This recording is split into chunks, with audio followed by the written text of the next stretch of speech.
3,000 years. That is how long the Egyptian army served the throne. Longer than Rome existed, longer than Christianity has existed, longer than any continuous institution in human history. In those 3,000 years, the army crossed the Sinai Desert 23 times on campaign, held the Nubian frontier against raids from the south, repelled the sea peoples from the Mediterranean coast, and built the infrastructure of an empire that still defines what we mean when we say ancient civilization. And 3 times, 3 separate times across those 3,000 years, that same army decided the throne was wrong. Not the enemy, not a foreign power, not a god or a prophecy, the throne itself. They did not complain, they did not petition, they did not send a letter. The first time, they simply put down their weapons and walked away, not in defeat, in refusal.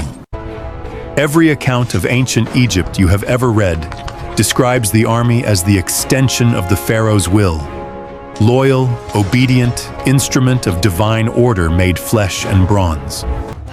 None of those accounts are wrong, and none of them are telling you what the 3 revolts actually prove. Because the revolts did not fail because Egypt was strong. They did not fail because the soldiers lacked courage or numbers or reason. 2 of them came within hours of succeeding. 1 of them did succeed, and then was quietly erased from every official record that survived. Who were the men who stood in formation for 30 years, guarded the pharaoh's person, built his temples, and then one morning decided that was the last morning? What does it take to reach the point where a professional soldier, trained from childhood to obey, concludes that obedience itself has become the wrong choice? And why, after every one of those moments passed, after the revolt ended, the records were sealed, and the official story resumed, did the pattern repeat again, a century or 5 centuries later, as if no one had learned anything at all? The answer is not in the monuments. It is in the gaps between them, in the years that no inscription covers, in the reigns that no victory stele celebrates. Before we can understand why Egypt's army turned against the throne, we have to understand what that army really was. For much of Egypt's early history, it was not a permanent military machine in the modern sense. Before the New Kingdom, the pharaoh usually raised troops when a campaign required it, sent them out, and then folded them back into civilian life. But after the Hyksos were expelled, Egypt learned a dangerous lesson. Temporary forces were not enough. If the kingdom wanted to survive, it needed men trained to fight not for a single season, but for a lifetime. Out of that lesson came a professional military class, soldiers with their own quarters, their own commanders, their own traditions, and in many cases, families whose status was tied permanently to service. By the height of the New Kingdom, this army had become one of the most powerful institutions in the ancient world. It was divided into great divisions named after the gods: Amun, Ra, Ptah, and Seth, and supported by Nubian archers, Libyan infantry, Canaanite chariot auxiliaries, and Shurdan mercenaries who had once fought against Egypt before being absorbed into its military order. On temple walls, this looked simple.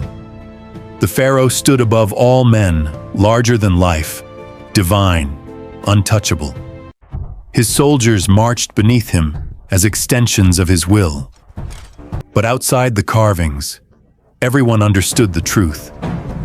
The army was the only institution in Egypt with the physical power to remove a pharaoh. Priests could curse him, scribes could record him, governors could resist him, but soldiers could walk into the palace. Every king knew it. Every general knew it. And that unspoken fact sat beneath every image of divine order. That is where these revolts begin, in the space between what Egypt said its army was and what the army knew itself to be. The Medjay, originally Nubian scouts and desert trackers, became one of Egypt's most trusted security forces, guarding roads, frontiers, and the fragile edges of the state. The machimoi, centuries later, were hereditary Egyptian soldiers whose families had served for generations and whose identity was tied to military land, honor, and obligation. And the papyri that survived, records of strikes, trials, refusals, and punishments, show that even in a civilization built on hierarchy, obedience had limits. The question that follows every part of this story is simple. What happens when the people trained to protect the system decide the system no longer deserves protection? The first revolt did not look like a revolt at all. There was no dramatic battle outside Memphis, no murdered pharaoh in a palace chamber, no victorious general declaring a new dynasty. It began quietly, with men who had served the state for years looking at the world around them and realizing the system no longer worked. Around 2181 BC, the Old Kingdom began to collapse. Later generations would remember the pyramids, the divine kings, and the enormous projects that seemed to prove Egypt was eternal. But beneath that image, the state had grown fragile. Power had been pushed outward to regional governors, the nomarchs, who were supposed to help administer Egypt on behalf of the pharaoh. For a while, the arrangement held. The center gave authority, the regions gave loyalty. But over generations, those governors accumulated land, wealth, manpower, and local legitimacy. Slowly, they became less like servants of the king and more like rulers in their own right. The Medjay were caught inside this unraveling. They were not court politicians or ambitious governors. They were the men who guarded roads, watched deserts, protected borders, and kept Egypt's movement of people and goods under control. Their work depended on a functioning state behind them, on orders that mattered, rations that arrived, commanders who could still command, and a center strong enough to make service meaningful. Now imagine a Medjay officer stationed on a desert road west of Memphis, sometime around 2160 BC. He holds an order written in the name of an authority that still speaks as if Egypt is whole. The order tells him to hold the road and maintain the garrison. But it says nothing about the grain shipment that has not arrived. Nothing about the men asking when they will be paid. And nothing about the silence from officials who used to answer quickly and now do not answer at all. He has served long enough to know the difference between hardship and collapse. Hardship is when the system demands sacrifice. Collapse is when the system keeps demanding sacrifice after it has lost the ability to give anything back. So he does something no monument would ever record. He sets down the staff of his office, not in rage, not as theater, not as a speech against the pharaoh. He simply places it against the wall, the way a man sets down a burden he has carried for too long. Then he tells his men they are going home. That is the first revolt. Not a charge, not an assassination, a refusal. The garrison empties. The watchtower is left unmanned. The desert road, once watched in the name of the king, becomes just a road again. The first intermediate period lasted more than a century. Later, Egyptians treated it almost like a wound in memory. Chaotic, shameful, difficult to fit into the story Egypt preferred to tell about itself. The surviving literature speaks of reversal. Nobles going hungry, servants wearing gold, foreigners in the delta, temples abandoned. The old order turned upside down. But what had failed was not Egypt as a land or Egypt as a people. What failed was a version of Egypt in which the center could demand loyalty forever, while giving less and less in return. The Medjay did not destroy the old kingdom. They simply stopped pretending it was still functioning. And sometimes, that is enough. The men who came after would call the next age restoration. The men who lived through it probably would have used a simpler word: survival.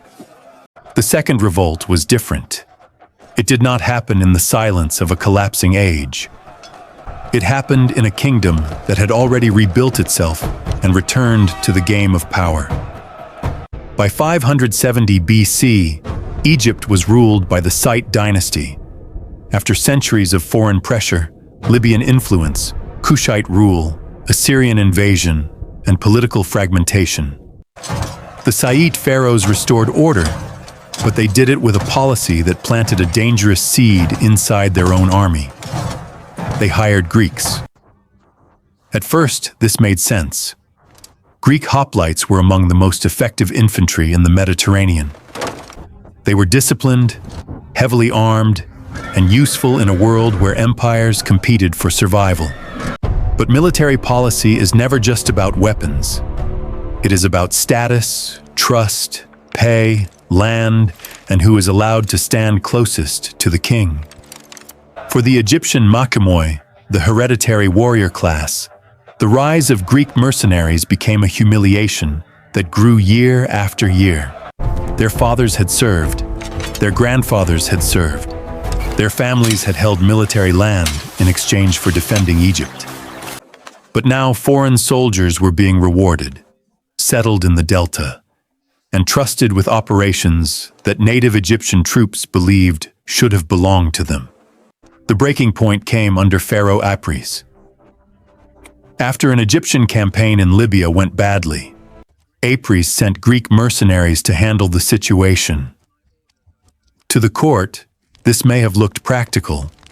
To the Egyptian soldiers who had already suffered in that campaign, it looked like replacement. The army gathered at Sais, the Scythe capital. Not on a battlefield, not in the desert, in a city. That matters, because this was not simply a mutiny of men in panic. It was a political moment. Soldiers returned from Libya stood together in formations that still looked military, but the meaning had changed. They were no longer waiting for orders. They were deciding whether the man giving the orders still deserved to be king. Somewhere in that gathering, someone spoke first. We do not know his name. Herodotus gives us the shape of the story, but not the voice that began it. Yet that unnamed soldier may have changed Egyptian history with one argument. The pharaoh has shown us what he thinks we are: expendable, replaceable, useful, until foreigners are preferred. But we are not outsiders hired for a campaign. We are Egypt's army. And if the pharaoh no longer understands that, then Egypt needs a different pharaoh. Amasis was there. He was a general, close enough to power to be useful, and close enough to the soldiers to be trusted. The army acclaimed him pharaoh. He did not refuse. That moment was treason until it succeeded. Then it became destiny. Apries fled, found support abroad, and returned with a Babylonian-backed force to reclaim what had been taken from him. But the revolt had already become a regime. Apries was defeated and died in the struggle that followed, and Amasis gave him an honorable burial, a gesture that turned violence into continuity, rebellion into order. Then came the most important part. The story had to be rewritten. Amasis could not rule Egypt for 44 years as a man who had simply accepted the crown from an angry army. So the official version became cleaner, safer, more Egyptian. The gods had chosen him. The army had not overthrown a king. It had revealed divine will. The revolt was not a revolt. It was restoration. And in Egypt, the difference between treason and restoration was often decided by whoever controlled the chisel. The The third revolt did not begin on a frontier road or in a public assembly. It began much closer to the throne, so close that it reached into the royal household itself. The target was Ramesses III, one of the last great pharaohs of the New Kingdom. His reign had seen foreign threats, economic pressure, internal strain, and the slow exhaustion of a system that had once seemed unbreakable. Egypt still had temples, titles, armies, rituals, and the overwhelming visual language of power. But behind the ceremonies, the kingdom was tired. Most palace conspiracies in the ancient world vanish into rumor. A name disappears. A prince is never mentioned again. A queen's image is damaged, and later historians are left with hints. The conspiracy against Ramesses III is different because it left paperwork. The Judicial Papyrus of Turin, along with the Lee Papyrus and the Rollin Papyrus, preserves one of the most detailed records of an internal plot from the ancient world. These documents list names, charges, punishments, and verdicts involving more than 40 people accused of conspiring against the pharaoh. The goal was to remove Ramesses III and place another son, Pentawer, on the throne. Pentawer's mother was Medjay, a secondary wife of the king, not the principal queen, but close enough to power to imagine a different future. This was not a simple assassination attempt by one angry man.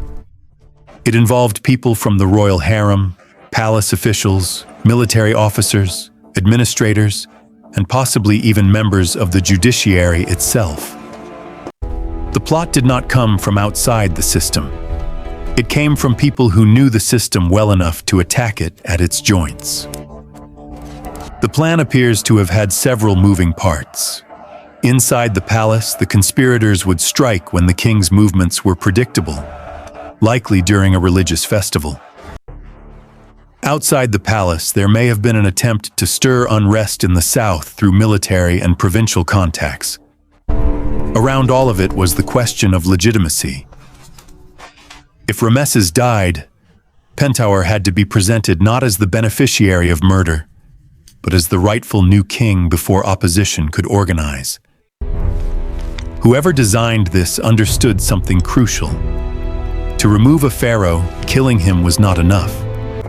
You had to control the palace, the message, the army, the succession, and the institutions that would decide what the event meant afterward. Now picture the scribe who recorded the trial. He is not the hero of the story, not one of the conspirators, not a prince, a queen, a general, or a judge. He sits with his writing tools and records what the court requires him to record. Names, charges, verdicts, punishments. The language is administrative, controlled, almost cold. Condemned to death. Condemned to mutilation. Condemned to take his own life. Condemned to imprisonment. He writes it all down as if he were recording taxes or temple inventory. But what he is actually recording is evidence that the pharaoh's own world had turned against him. And then there is the body. For a long time, the official story suggested that Ramesses III survived the conspiracy and died naturally. But modern examination of his mummy revealed a deep wound across the throat, made by a sharp blade and severe enough to kill him or bring him very close to death. The papyri tell one story in the language of court procedure. The mummy tells another in the language of flesh. Together, they leave us with a pharaoh wrapped in royal dignity, a legal record insisting that justice was done, and a wound beneath the linen suggesting that the conspiracy came closer than the official version wanted anyone to know. 3 revolts, 3 different centuries, 3 different shapes. The first was a withdrawal. A force that had guarded the roads and frontiers of Egypt looked at a collapsing state and simply stopped serving it. No speech, No crown, no new dynasty, just absence. The second was an acclamation. Soldiers who believed they had been replaced by foreign mercenaries gathered in Sayuz and raised one of their own commanders to the throne. What began as treason became a reign of 44 years. The third was a conspiracy. Not a battlefield revolt, but an attack from within the palace involving the royal household, administrators, military contacts, and a rival line of succession. It came so close that the pharaoh's mummy still carries the wound. At first, these events seem unrelated. The Medjay officer was not fighting for the same reason as the machimoi. Amasis was not Pentawer. The conspirators against Ramesses III were not reformers trying to create a new political order. Most of them probably did not want to change Egypt. They wanted to survive inside it, rise within it, or replace the person at its center. But beneath the differences, the same pattern appears again and again. Each revolt began when the story Egypt told about itself no longer matched the reality experienced by the people inside the system. The official story said the pharaoh was divine. The reality was unpaid rations, failed campaigns, foreign replacements, collapsing administration, palace rivalries, and soldiers who understood their own power. The official story said obedience was eternal. The reality was that obedience had conditions. That is the dangerous truth these moments reveal. Ancient Egypt was not held together only by belief, ritual, or fear. It was held together by thousands of practical agreements that had to be renewed every day. Soldiers had to believe service was worth it. Officials had to believe the center could still function. Workers had to believe the grain would arrive. Commanders had to believe the king understood the men who fought for him. When those agreements broke, the monuments had no answer. Stone could show the pharaoh smiting enemies forever, but stone could not feed a garrison, honor a native soldier, or erase a blade mark from a royal throat. So the official record did what official records often do. It renamed the crisis after the danger had passed. Withdrawal became silence. Coup became restoration. Conspiracy became justice. But the evidence did not fully obey. The gaps remained. The papyri remained. The wound remained. The Judicial Papyrus of Turin still exists. The mummy of Ramesses III still exists. The texts that describe the chaos of the first intermediate period still exist. They are scattered across museums, collections, translations, and archives. But together, they tell a story the monuments were never designed to tell. Egypt was not eternal because it was perfect. It was not stable because everyone naturally obeyed. It survived because again and again, when the system cracked, someone found a way to reshape it before the whole structure disappeared. The Medjay officer who walked away did not end Egypt. He marked the end of one version of Egypt, a version where the central state could demand service even after it could no longer sustain the people serving it. Amasis did not inherit the throne in the clean way royal ideology preferred. He was lifted by soldiers who believed the pharaoh had betrayed them, and once he ruled, his long reign became one of the last great moments of native Egyptian strength before the Persian conquest. Pentawer never became king.